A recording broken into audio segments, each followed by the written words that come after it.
aula dessa semana é para esclarecer a dúvida do inscrito Giovanni Anderson, que nos enviou a seguinte pergunta: qual a relação da CTC com a adsorção de fósforo?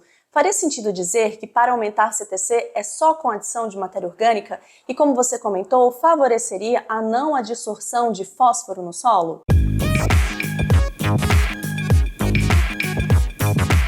Para esclarecer a sua dúvida, eu vou dividir esta aula em 3 partes. A primeira, nós vamos responder a pergunta: qual a relação da CTC com a adsorção de fósforo no solo? Para começar, nós precisamos nos lembrar de que a grande parte das cargas presentes nos solos tropicais são classificadas como cargas variáveis. O que significa isso? Que essas cargas, elas serão ou positivas ou negativas de acordo com a alteração do pH do solo. Então nós podemos dizer que se uma carga é positiva, é porque o colóide, por conta do pH do solo, está deixando de produzir uma carga negativa e então produzindo uma carga positiva. Nessa situação, o que nós teríamos? Primeiramente, uma redução da CTC do solo por causa da redução da quantidade de cargas negativas em detrimento do aumento de cargas positivas. E se nós temos mais cargas positivas no solo, o que acontece? Nós temos um aumento na taxa de adsorção específica de fosfato na superfície dos colóides, sobretudo argilas oxídicas no solo. Então, respondendo à primeira parte da sua pergunta, qual a relação da CTC do solo com a adsorção de fosfato, nós poderíamos dizer o seguinte: que o aumento da CTC do solo só terá relação direta com a redução da adsorção de fosfato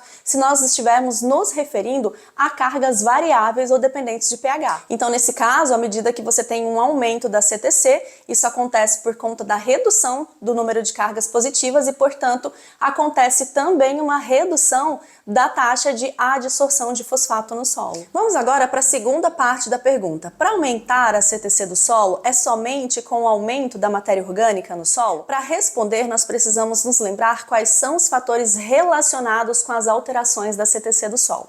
Nós poderíamos começar citando o tipo de argila e o teor de argila. Então, quando nós temos argilas mais intemperizadas, como filosilicatos do tipo 1:1, como a caulinita, óxidos de ferro, de alumínio, manganês, titânio, nós teremos, então, solos com uma CTC mais reduzida. Por outro lado, se nós temos argilas presentes em solos menos intemperizados, como filosilicatos do tipo 2:1 e minerais primários, nós teremos uma CTC um pouco maior. Consequentemente, quanto maior o teor de determinados tipos de argila, maior será a CTC do solo também. Outro fator que influencia a CTC do solo é o teor de matéria orgânica, como o nosso inscrito Giovanni já citou aqui anteriormente. Então, à medida que nós alteramos o teor de matéria orgânica do solo, a CTC também será afetada.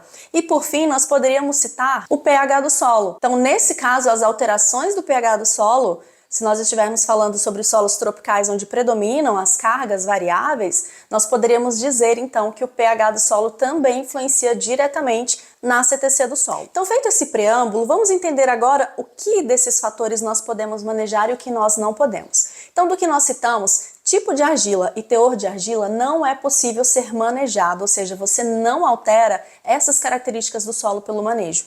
Por outro lado, você consegue alterar com uma certa facilidade o pH do solo por meio das práticas de calagem e também com uma dificuldade um pouco maior ou um resultado mais de longo prazo, o teor de matéria orgânica por meio de manejos específicos. Então, para responder a sua pergunta se só é possível aumentar a CTC do solo por meio do aumento da matéria orgânica, nós poderíamos dizer o seguinte: em se tratando de solos de regiões tropicais, como nós temos aqui predominantemente no Brasil, é possível sim alterar a CTC do solo por meio do aumento do teor de matéria orgânica. Então, nesse caso, você precisará priorizar manejos que aumentem a entrada de matéria orgânica no solo, como manutenção de cobertura no solo, plantio direto, ou pelo menos cultivo mínimo, rotação de culturas, uso de sistemas consorciados e assim por diante. Além disso, outra forma de aumentar a CTC do solo é por meio das práticas de calagem, na qual você vai colocar esse pH do solo na faixa ideal,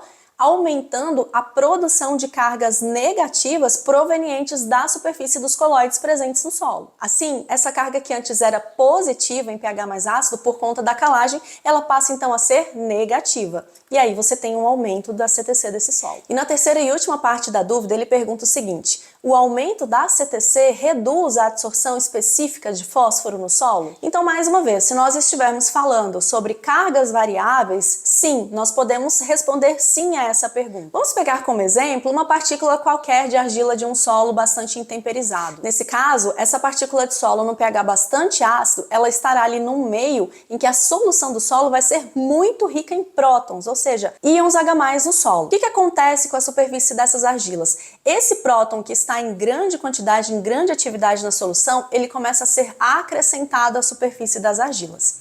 Isso faz com que essa superfície começa então a ser protonada, gerando cargas positivas ali naquela superfície. E aí você vai ter então um excesso de cargas positivas nessa situação. Se tem cargas positivas, mais uma vez, é um ambiente é uma situação totalmente favorável para iniciar os processos de adsorção específica de fosfato no solo. Agora pensemos o seguinte: a partir do momento que você faz calagem nesse solo, há um aumento do pH. O que acontece quando se aumenta o pH? Há uma redução da atividade de prótons em solução e um aumento da atividade de hidroxilas na solução do solo. Então, a partir do momento que essa partícula está submetida a um ambiente que o seu pH está acima do PCZ da partícula, ela começa então a gerar cargas negativas. E por que isso acontece? Se você tem essa grande quantidade de hidroxilas na solução e você tem bastante hidrogênio na superfície das argilas, para que haja equilíbrio químico, essa argila ela tende então em pegar esse próton que está na sua superfície e jogar o próton para a solução do solo. Quando esse próton sai da superfície da argila, aquela carga que era positiva, ela passa então a gerar cargas negativas. Então, nessa situação, a gente vê que antes, uma mesma carga que era positiva, ou seja, pronta para absorver especificamente o fósforo,